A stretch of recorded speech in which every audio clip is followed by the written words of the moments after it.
नमस्कार साथियों, अदम्य एकेडमी के ऑनलाइन प्लेटफॉर्म पे आप सभी का हार्दिक स्वागत है और अभिनंदन है। चित्रकला के अंदर हमने एक शैली पूरी पढ़ ली है, उदयपुर स्कूल ऑफ पेंटिंग्स, है ना, वो कंप्लीट हो गई है। अब अगली जो हमारी स्कूल आती है वो आती है हाड़ौती स्कूल ऑफ पेंटिंग्स। कौन सा आता है? Hadoti school of paintings. देखो उसके अंदर दो ही चित्र शैली है, एक तो है बूंदी और एक है कोटा। बूंदी और कोटा किसमें पढ़ रहे हैं? तो हाड़ौती स्कूल ऑफ पेंटिंग्स में।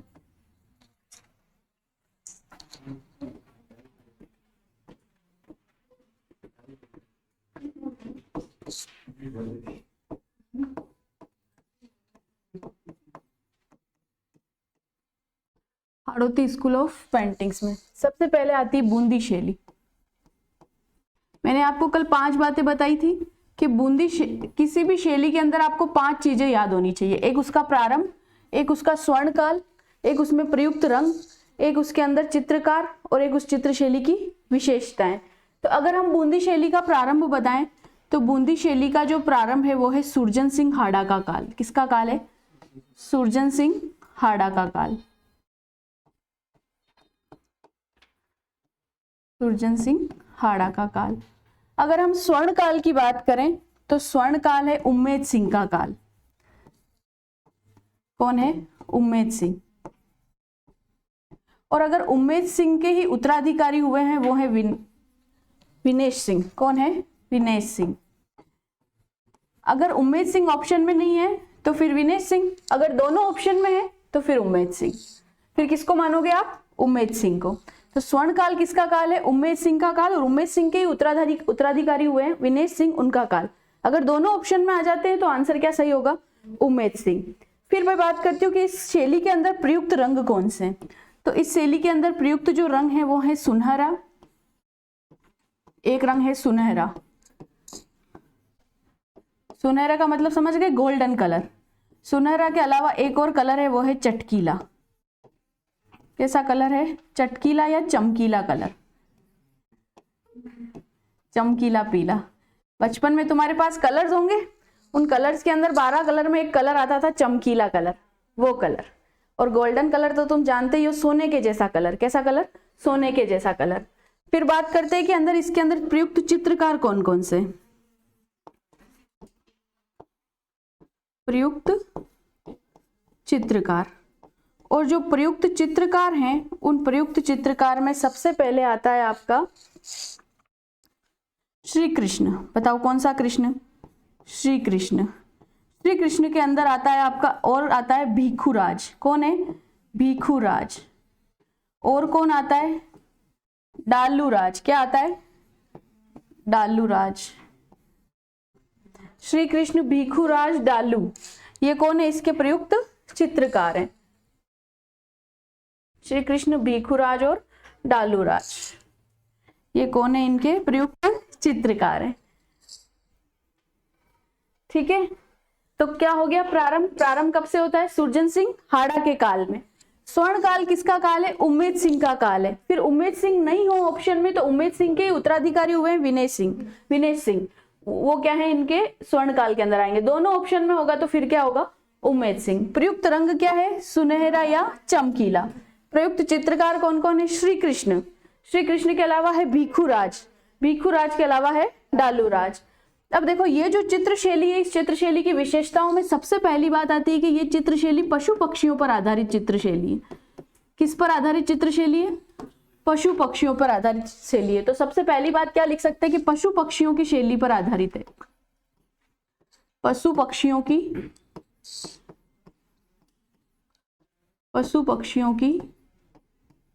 शैली पर, पशु पक्षियों की शैली पर क्या है? आधारित है। कल मैंने आपको एक बात बताई थी कि वर्षा में नाचता हुआ मोर इस शैली का प्रतीक है ना। अगर खाली मोर आ जाता है तो कहां जाओगे? नाथ द्वारा। पर अगर वर्षा में नाचता हुआ मोर है तो वो किस शैली की विशेषता है? बूंदी चित्र शैली की विशेषता है। तो दूसरी बात आ जाती है कि वर्षा में नाचता हुआ मोर, वर्षा में नाचता हुआ मोर, वर्षा में नाचता हुआ मोर इस चित्र शैली की विशेषता है। तीसरी बात आती है कि इस चित्र शैली के अंदर किसी एक अंग्रेज अधिकारी को अपनी प्रेमिका के साथ में पियानो बजाते हुए दर्शाया गया है। क्या बताया गया है? अंग्रेज अधिकारी को अपनी प्रेमिका के साथ में पियानो बजाते हुए जो चित्र दर्शित हुआ है वो किसके अंदर हुआ है? बूंदी चित्र शैली के अंदर। तो क्या लिख सकते हैं? अंग्रेज अधिकारी को अपनी प्रेमिका के साथ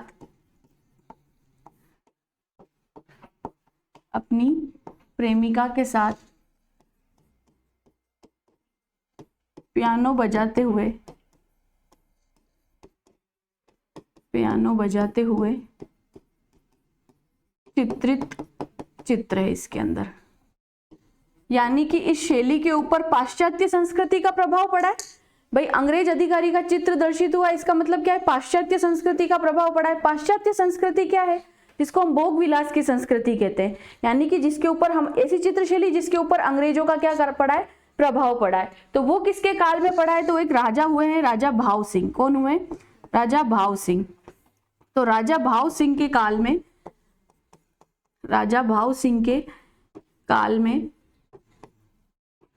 इस शैली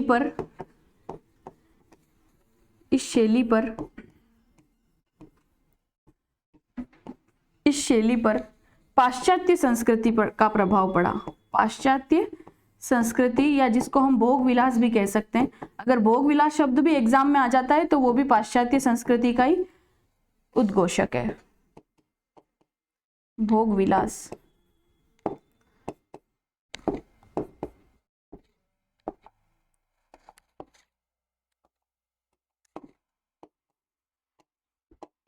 भोग विलास का प्रभाव पड़ा है। किसके काल में पड़ा है? तो भाव सिंह के काल में पड़ा है। भाव सिंह के काल में पड़ा है। तो क्या हो गया? पशु पक्षियों की शैली पर आधारित चित्र शैली है। वर्षा में नाचता हुआ मोर इसकी विशेषता बताता है। अंग्रेज अधिकारी को अपनी प्रेमिका के साथ पियानो बजाते हुए दर्शाया गया, मतलब पाश्चात्य संस्कृति का प्रभाव पड़ा है। किसके काल में पड़ा है? तो राजा भाव सिंह के काल में पड़ा है। फिर एक और बात आती है कि इस चित्र शैली के अंदर मैंने आपको बताया स्वर्ण काल किसका है? महाराजा उम्मेद सिंह का। किसका काल है? तो महाराजा उम्मेद सिंह ने एक महल बनवाया था।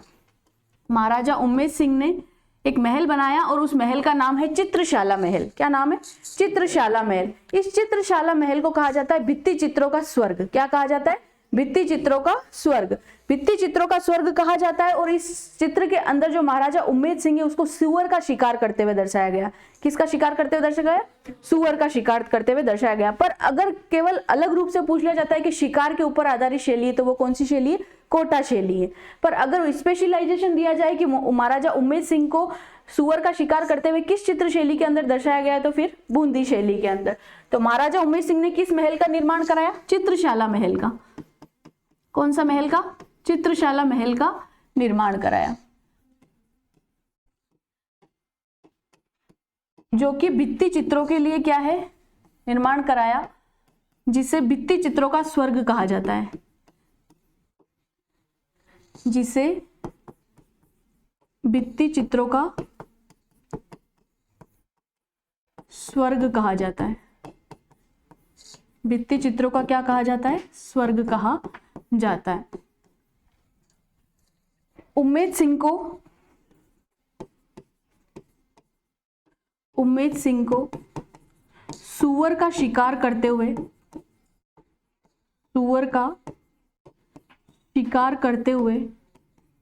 उम्मेद सिंह को सुअर का शिकार करते हुए इस शैली में दिखाया गया है। पर अगर केवल शिकार की बात आ जाए तो कौन सी शैली हो जाएगी? कोटा शैली। पर नाम दे दिया जाए उम्मेद सिंह को सुअर का शिकार करते हुए किस शैली में दर्शाया गया है तो वो बूंदी चित्र शैली के अंदर।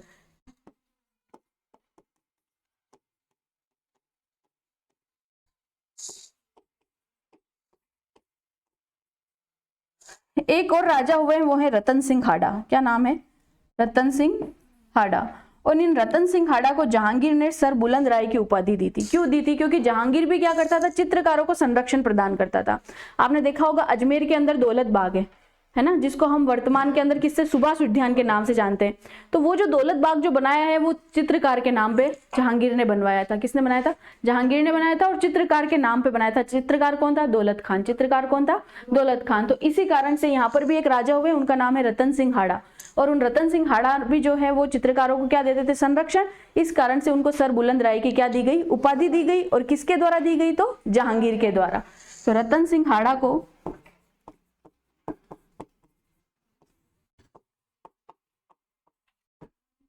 जहांगीर के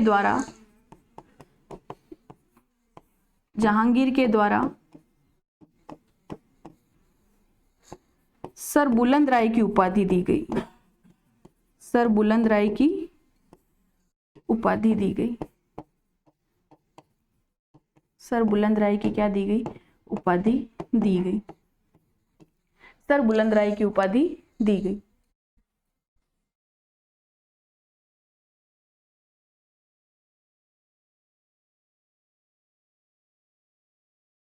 तो उम्मेद सिंह को सुअर का चित्र करते हुए किस शैली में दर्शाया गया है? बूंदी चित्र शैली।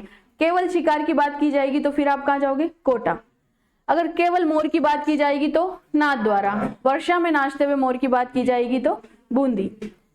ठीक है, आगे चलो। देखो, इस शैली के अंदर दो ग्रंथ चित्रित हुए हैं। इस शैली में एक हुआ है राग भैरव, एक है राग भैरव और एक है राग दीपक।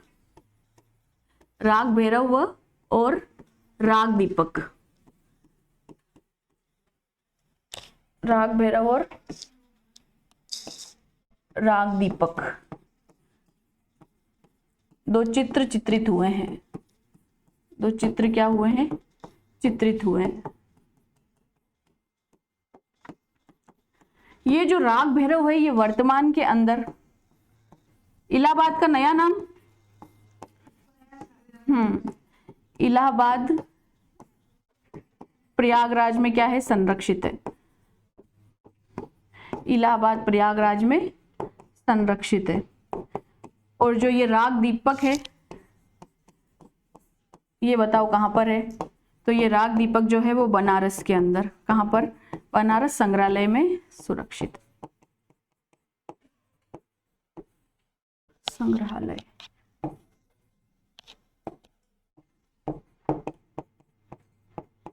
बनारस संग्रहालय। तो दो चित्र चित्रित हुए, राग भैरव और राग दीपक। राग भैरव जो हुआ है इलाहाबाद प्रयागराज में सुरक्षित है, और राग दीपक जो है वो किस में सुरक्षित है? बनारस संग्रहालय के अंदर।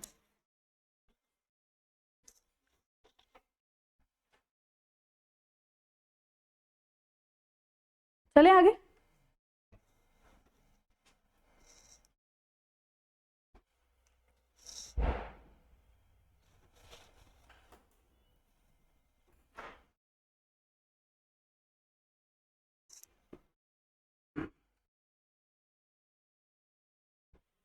और क्या क्या विशेषता है तो देखो, इस चित्र शैली के अंदर अन्य किस चीजों के चित्र हैं? तो एक है बारहमासा ग्रंथ। कौन सा ग्रंथ है? बारहमासा ग्रंथ।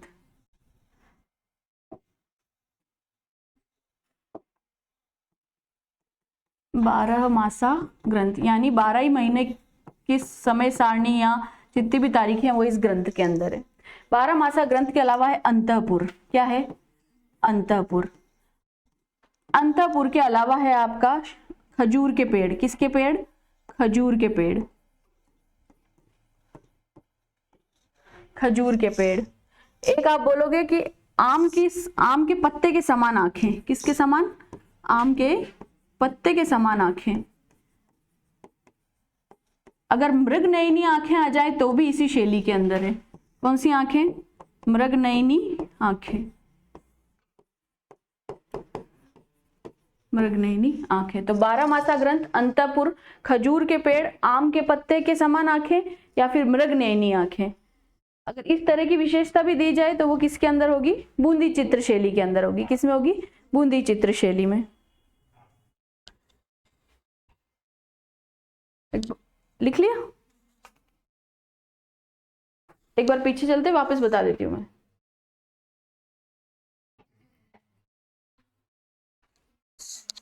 देखो, हाड़ौती स्कूल ऑफ पेंटिंग्स पढ़ रहे हैं, उसके अंदर जो बूंदी शैली है एक और एक है कोटा शैली। बूंदी शैली जो है वो पशु पक्षियों पे आधारित शैली, कोटा शैली जो है वो शिकार के ऊपर आधारित शैली। बूंदी शैली जो है इसका प्रारंभ माना जाता है सुरजन सिंह हाड़ा का काल। किसका काल माना जाता है? सुरजन सिंह हाड़ा का काल। स्वर्ण काल अगर हम कहें तो वो है उम्मेद सिंह का काल, और अगर उम्मेद सिंह नहीं है तो फिर उम्मेद सिंह के उत्तराधिकारी हुए विनेश सिंह। कौन हुए? विनेश सिंह। दोनों ऑप्शन में है तो फिर क्या होगा? उम्मेद सिंह। प्रयुक्त रंग कौन सा है? तो वो है सुनहरा और चमकीला, सुनहरा और चमकीला। प्रयुक्त चित्रकार में है श्री कृष्ण, भिखुराज और दालूराज। अगर आप बोलेंगे कि इसकी विशेषताएं क्या है, तो सबसे पहली बात है कि पशु पक्षियों पर आधारित चित्र शैली है, यानी पशु पक्षियों के चित्र सर्वाधिक क्या किए गए? बनाए गए। दूसरा है कि वर्षा में नाचता हुआ मोर इस चित्र शैली की क्या है? विशेषता है। फिर है कि एक अंग्रेज अधिकारी को अपनी प्रेमिका के साथ में पियानो बजाते हुए दर्शाया गया है, यानी कि इस शैली के ऊपर पाश्चात्य संस्कृति का प्रभाव पड़ा है। और वो पाश्चात्य संस्कृति का प्रभाव किसके काल में पड़ा है? तो राजा भाव सिंह के काल के अंदर पड़ा है। फिर बात करते हैं कि उम्मेद सिंह ने एक चित्रशाला महल बनाया था। इस चित्रशाला महल को भित्ति चित्रों का क्या कहा जाता है? स्वर्ग कहा जाता है। इस चित्रों के अंदर क्या किया गया? उम्मेद सिंह को सुअर का शिकार करते हुए दर्शाया गया है। उम्मेद सिंह को किसका शिकार करते हुए दर्शाया गया? सुअर का शिकार करते हुए दिखाया गया है। रतन सिंह हाड़ा एक शासक हुए हैं। ये शासक जो थे वो चित्रकारों को संरक्षण प्रदान करते थे। इसी कारण से जहांगीर ने इनको सर बुलंद राय की उपाधि प्रदान करी। किसकी उपाधि प्रदान करी? सर बुलंद राय की उपाधि प्रदान करी। इस शैली में राग भैरव और राग दीपक नाम के दो चित्र चित्रित हुए हैं, और जो राग भैरव है वो कहां पर सुरक्षित है? इलाहाबाद प्रयागराज में। और राग दीपक जो संरक्षित है वो कहां पर है? बनारस संग्रहालय के अंदर। फिर हम बात करते हैं कि और अन्य चित्र दे दिए जाए एग्जाम के अंदर। 12 मासा ग्रंथ, अंतपुर, खजूर के पेड़, आम के पत्ते के समान आंखें, या फिर मृगनयनी आंखें। ये जो आंखें हैं ये किसकी शैली की विशेषता है? तो बूंदी चित्र शैली की विशेषता है। किसकी विशेषता है? बूंदी चित्र शैली की विशेषता है। अब इसके बाद में इसी में दूसरी चित्र शैली आती है, वो आती है कोटा चित्र शैली।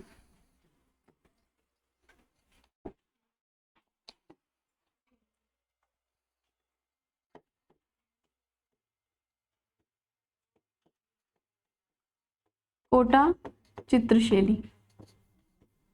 कोटा चित्र शैली के अंदर अगर हम प्रारंभ माने तो प्रारंभ जो है वो है महाराजा राम सिंह का काल। महाराजा कौन है? राम सिंह। और राम सिंह भी कौन से? प्रथम। महाराजा राम सिंह प्रथम का काल है। अगर हम इसमें स्वर्ण काल की बात करें तो स्वर्ण काल जो है वो उम्मेद सिंह प्रथम का काल है। वो वाले उम्मेद सिंह अलग है, ये अलग है। ये कौन से उम्मेद सिंह है? ये उम्मेद सिंह प्रथम है। उम्मेद सिंह प्रथम का काल है। फिर अगर हम इसके अंदर प्रयुक्त रंग की बात करें तो प्रयुक्त जो रंग है वो है हल्का नीला। कौन सा रंग है? हल्का नीला। कैसा रंग है? हल्का नीला। अगर हम इसके अंदर चित्रकारों की बात करें तो चित्रकारों में सबसे पहले आता है आपका रघुनाथ। कौन आता है? रघुनाथ। रघुनाथ के अलावा आता है आपका लालचंद। कौन आता है? लालचंद। डालूराज इसमें भी आ जाएंगे। किसमें आएंगे? डालूराज। रघुनाथ, लालचंद। कोटा की लस्सी बहुत फेमस है, इसलिए क्या नाम याद रखोगे? लच्छी राम। क्या नाम याद रखोगे? लच्छी राम। क्या फेमस है कोटा की? लस्सी। लस्सी से क्या याद रखोगे? लच्छी राम। लच्छी राम के अलावा एक और चित्रकार है, वो है नूर मोहम्मद। कौन है? नूर मोहम्मद। तो रघुनाथ, लालचंद, डालूराज, लच्छी राम और नूर मोहम्मद, ये क्या है? इसके प्रसिद्ध चित्रकार हैं। प्रारंभ किसके काल में हुई है? राम सिंह प्रथम के काल में। स्वर्ण काल किसका काल है? उम्मेद सिंह प्रथम का काल है। वहां उम्मेद सिंह अलग है ना, वहां सिर्फ उम्मेद सिंह है। यहाँ पर कौन है? उम्मेद सिंह प्रथम है। प्रयुक्त रंग जो है वो हल्का नीला है। बूंदी चित्र शैली के अंदर सुनहरा और चमकीला है। चित्रकार कौन है? रघुनाथ, लालचंद, डालूराज, लच्छी राम और नूर मोहम्मद। अब देखो विशेषता क्या है इसकी। विशेषता में अगर हम सबसे पहले लिखे तो ये शिकार पर आधारित चित्रशैली है। किस पर आधारित चित्रशैली है? शिकार पर आधारित चित्रशैली है। शिकार पर आधारित चित्रशैली। शिकार पर आधारित चित्रशैली ये ऐसी चित्रशैली है जिसके अंदर भगवान राम को हिरण का शिकार करते हुए दर्शाया गया है। किसको दर्शाया गया है? भगवान राम को हिरण का शिकार करते हुए दर्शाया गया है। भगवान राम को हिरण का शिकार करते हुए दर्शाया गया है। भगवान राम को हिरण का शिकार करते हुए दर्शाया गया है। भगवान राम को हिरण का शिकार करते हुए दर्शाया गया है।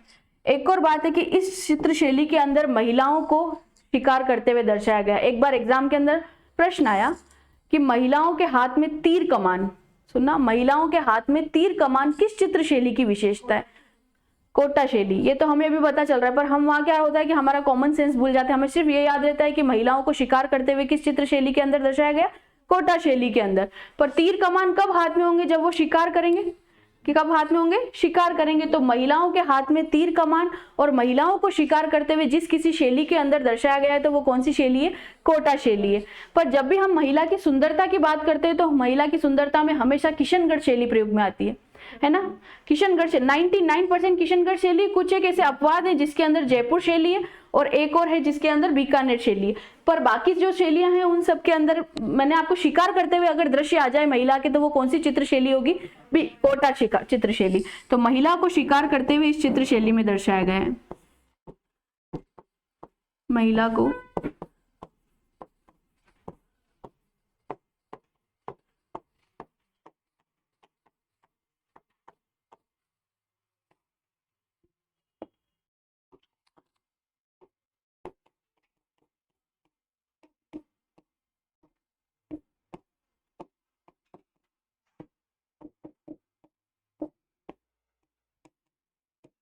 अगर महिला के हाथ में तीर कमाने देके पूछ लिया जाए तो भी कौन सी शैली हो जाएगी? कोटा चित्र शैली हो जाएगी।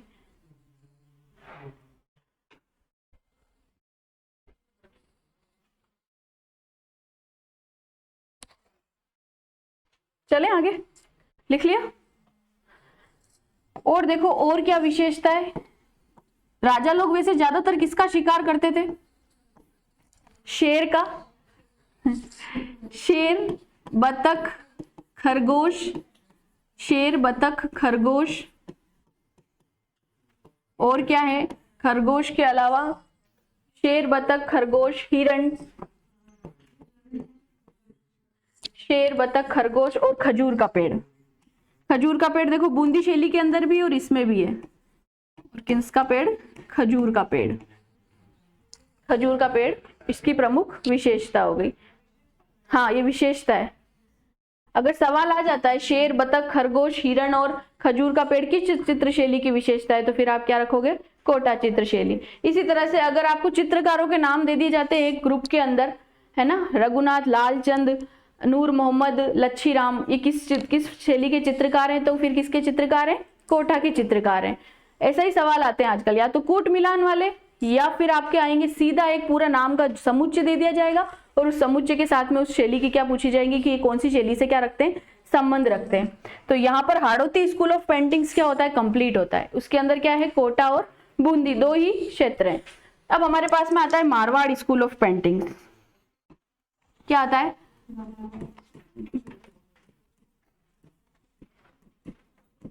Marwar school of paintings. इसमें हम सबसे पहले ले लेते हैं जैसलमेर शैली। कौन सी शैली लेते हैं? जैसलमेर शैली।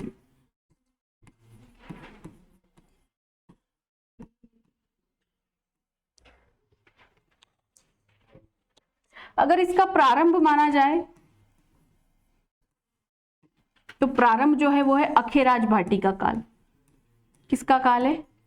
अखेराज भाटी का काल। अगर इसका स्वर्ण काल बताया जाए तो स्वर्ण काल है मूलराज प्रथम का काल। मूलराज प्रथम का काल। अगर इसके अंदर प्रयुक्त रंग पूछे तो ये जो चित्र शैली वो प्रेम कथा पर आधारित है। और प्रेम का रंग कैसा होता है? प्रेम का जो रंग होता है वो होता है गुलाबी। कैसा होता है? गुलाबी।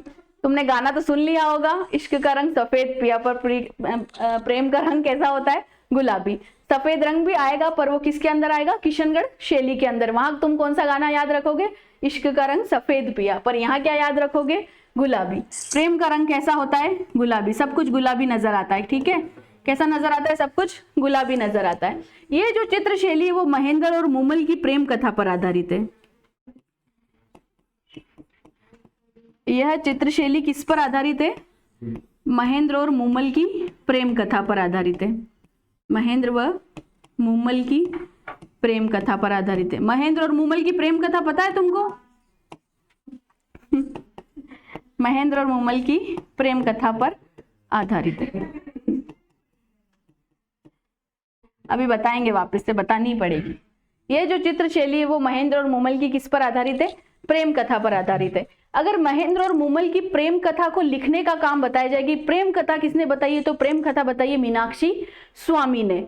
पर अगर ये कहा जाए कि इनकी कहानी किसने लिखी है, तो वो लिखी है लक्ष्मी कुमारी चुंडावत। यानी पुस्तक किसने लिखी है? लक्ष्मी कुमारी चुंडावत। तो ये दो बातें भी इसमें लिख लेंगे। यहां तक लिख लिया? यहां मैं लिख देती हूँ। इसकी जो प्रेम कथा बताई है वो प्रेम कथा तो बताई है मीनाक्षी स्वामी ने। यानी महेंद्र और मूमल की प्रेम कथा किसने बताई है? मीनाक्षी स्वामी ने। पर इनकी इस प्रेम कथा पर पुस्तक किसी ने लिखी है? तो पुस्तक लिखी है लक्ष्मी कुमारी चुंडावत ने। लक्ष्मी कुमारी चुंडावत ने। लक्ष्मी कुमारी चुंडावत ने। तो प्रारंभ किसका काल है? अखेराज भाटी का काल। स्वर्ण काल किसका काल है? मूलराज प्रथम का काल।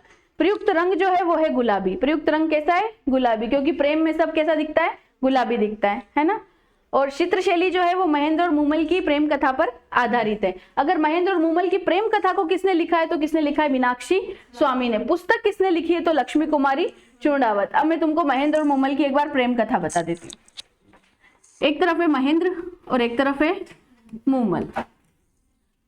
कौन है? मूमल। कौन सी मूमल? लदुर्वेरी मूमल। किसकी मूमल? लदुर्वेरी मूमल। यानी कि महेंद्र जो रहने वाला है वो है अमरकोट पाकिस्तान का। कहाँ का रहने वाला है? अमरकोट का। और अमरकोट कहाँ पड़ेगा? और मूमल किसके कहाँ की रहने वाली है? लोदरवा की। इसलिए गाना है लदुर्वेरी मूमल। कौन सी मूमल? लदुर्वेरी मूमल। लोदरवा जैसलमेर। लोदरवा कहाँ पड़ता है? जैसलमेर के अंदर। आज भी लोदरवा जैसलमेर के अंदर क्या है? एक जिला है। एक जिला लोदरवा है। ये महेंद्र और मूमल जो है ये इनकी अभी तक कोई भी पहचान नहीं है एक दूसरे से। एक बार क्या होता है, ये महेंद्र के साथ में इसके जीजा जी गुजरात से आते हैं। गुजरात से आते हैं और महेंद्र और मूमल एक खरगोश का शिकार करते हुए, किसका शिकार करते हुए? खरगोश का पीछा करते हुए। किसका? खरगोश का पीछा करते करते ये लदुर्वा जैसलमेर के नजदीक एक नदी पड़ती है। उस नदी का नाम है काकनई नदी। कौन सी नदी है? काकनई नदी। इस काकनई नदी तक पहुंच जाते हैं, पर इस खरगोश का शिकार नहीं कर पाते। जब ये खरगोश का शिकार नहीं कर पाते तो ये खरगोश क्या होता है? काकनई नदी के अंदर प्रवेश कर जाता है। खरगोश क्या कर जाता है? काकनई नदी के अंदर प्रवेश कर जाता है। कौन कौन आए हैं? महेंद्र आए और महेंद्र के साथ में उसके जीजा जी आए। महेंद्र के साथ में कहाँ कौन आए? जीजा जी आए। और जीजा जी कहाँ के हैं? गुजरात के। जीजा जी कहाँ के? गुजरात के। तब ये महेंद्र और इस खरगोश का पीछा करते करते लोदरावा के नजदीक एक नदी पड़ती है। नदी का नाम है काकनई नदी। कौन सी नदी है? काकनई नदी। इस काकनई नदी तक पहुंच जाते हैं तो उस समय क्या हो जाती है? शाम हो जाती है। और शाम होने के बाद में जब वो खरगोश क्या करता है? इस खरगोश क्या करता है? काकनई नदी के अंदर छलांग लगा लेता है। तो अब क्या खरगोश दिखेगा इनको? शिकार कर पाएंगे? नहीं कर पाएंगे। संध्या हो गई है, अंधेरा होने वाला है। अंधेरा होने वाले पर इनको क्या दिखता है? लोदरवा दिखता है। और इस लोदरवा का एक महल दिखता है। और ये जो महल है वो किसका है? राजकुमारी मूमल का है। किसका है? राजकुमारी मूमल का है। ये महल जब यहाँ दिखता है तो महल के बाहर क्या दिखते हैं? सैनिक भी दिखते हैं। तो सोचते हैं कि हम अब यहाँ पर क्या ले सकते हैं? शरण ले सकते हैं। हम जो रात है वो यहाँ पर बिता सकते हैं। अब रात यहाँ पर बिता सकते हैं तो सैनिकों को जाके क्या करते हैं? आग्रह करते हैं। सैनिकों को जाके क्या करते हैं? आग्रह करते हैं कि आप हमारे खान पान की व्यवस्था कीजिए और हमें एक रात यहाँ पर रुकने दीजिए। हम शिकार करते हुए भटक गए। हम शिकार करते हुए क्या हो गए? भटक गए। तो जब वो यहाँ पर जाते हैं महल के बाहर सैनिकों को कहते हैं, सैनिक जाके किसको कहते हैं? मूमल को कहते हैं। मूमल को कहते हैं कि 2 युवक आए हैं और वो 2 युवक हमारे महल के अंदर रुकने का क्या कर रहे हैं? आग्रह कर रहे हैं। तब जब वो मूमल जब यहाँ इनको सैनिक जब मूमल के पास जाके बताते हैं तो मूमल सबसे पहले महेंद्र को देखती है। किसको देखती है? महेंद्र को देखती है। और महेंद्र को देखते ही उससे बहुत ज्यादा क्या हो जाती है? प्रभावित हो जाती है। महेंद्र को देखते ही उससे क्या हो जाती है? प्रभावित हो जाती है। मूमल को उससे क्या हो जाता है? प्रेम हो जाता है, एक ही नजर में उससे क्या हो जाता है, प्रेम हो जाता है। रात को महेंद्र और उसके जीजा जी एक कक्ष में रुक जाते हैं और कक्ष में रुक जाने के बाद में क्या करते हैं, भोजन वगैरह करते हैं, आराम करते हैं। सुबह जब निकलने वाले होते हैं तो सैनिक एक संदेशा लेकर आता है कि मूमल आप दोनों से मिलना चाहती है। मूमल क्या चाहती है, आप दोनों से मिलना चाहती है। तो दोनों आपस में डिसाइड करते हैं कि पहले कौन जाए। तो बताओ पहले कौन जाएगा, महेंद्र कैसे जाएगा, जीजा जी बड़े हैं ना, जीजा जी बड़े हैं तो जीजा जी जाएंगे पहले। जीजा जी गए पहले, क्योंकि राजाओं जो पहले जो प्रथाएं थी वो क्या था, एक रानी के अलावा और भी रानियां हुआ करती थी, एक रानी के अलावा और भी रानियां हुआ करती। तो जीजा जी पहले गए। जीजा जी जब पहले गए तो जीजा जी ने वहां जाकर देखा कि वहां पे आर्टिफिशियल शेर था, पर उस शेर को देखकर और वहां की आकृतियों को देखकर वो डर गए और वापस आ गए। क्या हुआ, डर गए और वापस आ गए। आके उन्होंने महेंद्र को बताया। महेंद्र एकदम वीर और पराक्रमी है, ऊंची कद काठी का युवक है, बहुत ही सुंदर युवक है। वो जब जाता है तो वहां जाकर देखता है कि ये जो शेर है वो कैसा है, नकली है। तलवार से उसके ऊपर वार करता है, मोम का बना हुआ शेर होता है और रास्ता खुल जाता है। जैसे उस शेर को हटाता है, मूमल के महल तक जाने का रास्ता जो होता है वो खुल जाता है। अंदर जाके मूमल से बात करता है तो मूमल उसको कहती है कि मुझे तुमसे एक ही नजर में क्या हो गया है, प्रेम हो गया है, अब मैं आपसे विवाह करना चाहती हूँ। पर महेंद्र जो होता है वो पहले से क्या होता है, शादीशुदा होता है। क्या होता है, शादीशुदा होता है। तो वो उसको मना कर देता है, क्या कर देता है, मना कर देता है कि नहीं मैं तुमसे विवाह नहीं कर सकता हूँ। तो मूमल कहती है कि अगर आप मुझसे विवाह नहीं कर सकते हैं तो आप मेरे साथ में ऐसा कीजिए कि कोई वादा कीजिए और आप मुझसे यहाँ पर रोज मिलने आया करेंगे। क्या करेंगे, रोज मिलने आया करेंगे। तो मिलने आया करेंगे तो फिर वो इस वादे के साथ में वहां से मूमल से पीछा छुड़ाकर निकल लेते हैं। क्या करते हैं, मूमल से पीछा छुड़ाकर निकल लेते हैं। अब महेंद्र जब कहाँ आ गया, अमरकोट पाकिस्तान आ गया। अमरकोट पाकिस्तान आने के बाद में महेंद्र का मन नहीं लग रहा है। क्यों नहीं लग रहा है मन, क्योंकि मूमल क्या है, बहुत ही सुंदर लड़की है। मूमल क्या है, बहुत ही सुंदर लड़की है, लंबे बाल हैं, कजरायु नयन है, पतली गर्दन है।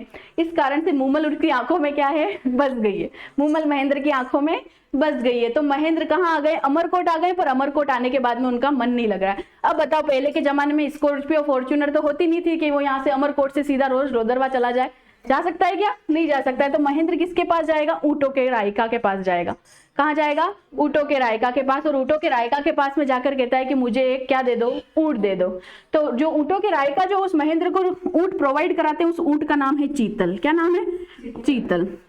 तो अगर कभी पूछ लिया जाए कि महेंद्र के ऊँट का नाम क्या था, महेंद्र के ऊँट का नाम क्या था, चीतल। चीतल इतना तेज दौड़ने वाला ऊँट है कि जो दूरी है वो कितनी देर में पार कर लेता है, 2 घंटे के अंदर ये दूरी पार कर लेता है। मतलब रात को 10 बजे ये यहाँ से निकलते हैं और 12 बजे कहाँ पहुंच जाते हैं, लोदरवा पहुंच जाते हैं। कहाँ पहुंच जाते हैं, लोदरवा पहुंच जाते हैं। आजकल की स्कॉर्पियो फॉर्च्यूनर से भी वो क्या था, फास्ट था। तो चीतल पर बैठ कर ऐसे करते करते 1 साल तक ये चलता रहता है कि महेंद्र डेली अपनी मूमल से मिलने के लिए कहाँ जाते हैं, लोदरवा जाते हैं। 10 बजे निकलते हैं, 12 बजे पहुंच जाते हैं और सुबह वापस वहां से निकल जाते हैं। एक दिन क्या होता है कि चीतल बीमार होकर क्या हो जाता है, स्वर्गवासी हो जाता है। क्या होता है, स्वर्गवासी हो जाता है। चीतल क्या हो जाता है, बीमार हो जाता है। और बीमार होने के बाद में क्या हो जाता है, स्वर्गवासी हो जाता है। अब बताओ, अब ये वापस रोज महेंद्र मिलने कैसे जाए मूमल से, वापस रायका के पास जाता है। तो महेंद्र को एक और ऊँट प्रोवाइड कराया जाता है, उसका नाम है आंगी। क्या नाम है, आंगी। ये जो आंगी है वो एक बूढ़ा ऊँट है। कैसा ऊँट है, बूढ़ा ऊँट है। और धीरे धीरे चलता है। कैसे चलता है, धीरे चलता है। और धीरे चलने के साथ साथ में क्या होता है कि अगर इस ऊँट के ऊपर वार कर दिया जाए तो ये ऊँट अपना रास्ता भटक जाता है। क्या भटक जाता है, रास्ता भटक जाता है। अब बताओ, ये धीरे धीरे जिसको लेके लोदरवा तक जाएगा तो महेंद्र से सब्र होगा क्या, महेंद्र से सब्र नहीं होगा। और महेंद्र से सब्र नहीं होता और वो इसके ऊपर ऊँट के ऊपर बैठकर जब लोदरवा जा रहा होता है तो इसके ऊपर वार कर देता है। क्या कर देता है, वार कर देता है। तो ये बहक जाता है। क्या कर देता है, बहक जाता है। और इस जो रेगिस्तान का जो रण है, उन रण के अंदर इसको घुमाता रहता है। क्या करता है, घुमाता रहता है। तो महेंद्र रात को कितने बजे पहुंचा करता था, 12 बजे पहुंचा करता था। उस दिन वो वहां पे सुबह कितनी बजे पहुंचता है, 7 बजे पहुंचता है। कितनी बजे पहुंचता है, 7 बजे पहुंचता है। तो 7 बजे जाकर वो देखता है कि मूमल की एक बहन होती है। मूमल की क्या होती है, बहन होती है। और मूमल की बहन का नाम होता है सुमल। क्या नाम होता है, ये सुमल और मूमल जो है ये दोनों आपस में क्या है, बहनें हैं। सुमल क्या करती है, एक दिन पुरुषों के कपड़े पहन लेती है। उस दिन जब वो रात भर इंतजार कर रही होती है, रात भर क्या कर रही होती है, इंतजार कर रही होती है महेंद्र का इंतजार कर रही होती है। तो सुमल क्या करती है, पुरुषों के कपड़े पहन के मूमल के साथ में सो जाती है। क्या कर जाती है, सो जाती है। और जब महेंद्र यहाँ जाकर देखते हैं तो महेंद्र को विश्वास नहीं होता है। महेंद्र को क्या होता है, विश्वास नहीं होता है। महेंद्र कहते हैं कि तुम किसी और पुरुष के साथ में कैसे सो रही हो, किसी और पुरुष के साथ में सो रही होती है वो। तो वहां से वो महेंद्र कहाँ आ जाते हैं, वापस अमरकोट आ जाते हैं। इससे मूमल से क्या हो जाते हैं, नाराज हो जाते हैं। मूमल के द्वारा कई खत उनको भेजे जाते हैं। पर क्या महेंद्र की और भी रानियां होती है, वो खत उन महेंद्र तक पहुंचने नहीं देती। एक दिन मूमल डिसाइड करती है कि मैं अमरकोट पाकिस्तान जाऊंगी। कहाँ जाऊंगी? अमरकोट पाकिस्तान जाऊंगी। तो अपना सारा सामान लेकर कहाँ आ जाती है मूमल? अमरकोट पाकिस्तान आ जाती है। अमरकोट पाकिस्तान आ जाती है। और जब अमरकोट पाकिस्तान आ जाती है तो यहाँ पर आने के बाद भी महेंद्र इनसे मुलाकात नहीं करते। सैनिकों के द्वारा संदेश भिजवाए जाते हैं पर महेंद्र क्या करते हैं? इनसे मुलाकात नहीं करते। एक कक्ष के अंदर इनके रुकने की व्यवस्था की जाती है। फिर उसके बाद में महेंद्र इनकी परीक्षा लेना चाहते हैं। महेंद्र क्या करते हैं? परीक्षा लेना चाहते हैं। महेंद्र अपने सैनिक को भेजते हैं और कहते हैं कि तुम जाके मूमल से कहो कि महेंद्र की क्या हो गई है? सर्प डसने से मृत्यु हो गई। सर्प डसने से क्या हो गई है? मृत्यु हो गई है। मूमल के पास में जाके सैनिक कहते हैं कि सर्प डसने से क्या हो गई है? महेंद्र की मृत्यु हो गई है। ये खबर सुनते ही मूमल के हृदय के ऊपर इतना आघात होता है कि वो वहीं पर ही अपने प्राण त्याग देती। क्या त्याग देती है? प्राण त्याग देती। जब ये बात महेंद्र को पता चलती है तो महेंद्र भी इस घटना को सुन नहीं पाते और महेंद्र की भी क्या हो जाती है? मृत्यु हो जाती है। तो इनकी जो प्रेम कथा इस रण के धोरों में क्या रह जाती है? दबके रह जाती है। रण के धोरों में क्या रह जाती है? दबके रह जाती है। इसलिए ये प्रेम कथा जो है वो सर्वाधिक क्या है? प्रचलित है। इसी के ऊपर डापू खां मडाली ने गाना गाया है। वो गाना है लदुर्वेदी मूमल। कौन सा गाना है? लदुर्वेदी मूमल, जिनका 2021 के अंदर क्या हो गया है? निधन हो गया है। 2021 के अंदर क्या हो गया है? डापू खां मडाली का निधन हो गया। मूमल तो पहले ही समा गई थी। मूमल तो पहले ही समा गई थी। डापू खां मडाली का जो जिन्होंने फेमस गीत गाया है मूमल, उनका निधन जो हो गया है वो 2021 के अंदर हो गया है। तो समझ में आ गई जैसलमेर शैली। हम बात कर रहे थे जैसलमेर शैली की। उस जैसलमेर शैली की जो आधारित है वो महेंद्र और मूमल की प्रेम कथा पर आधारित है। प्रयुक्त जो रंग है वो कैसा है? गुलाबी है। कैसा है? गुलाबी। अब इससे आगे जो बात करेंगे हम करेंगे किशनगढ़ शैली की। किसकी बात करेंगे? किशनगढ़ शैली की। वो नेक्स्ट क्लास में करते हैं।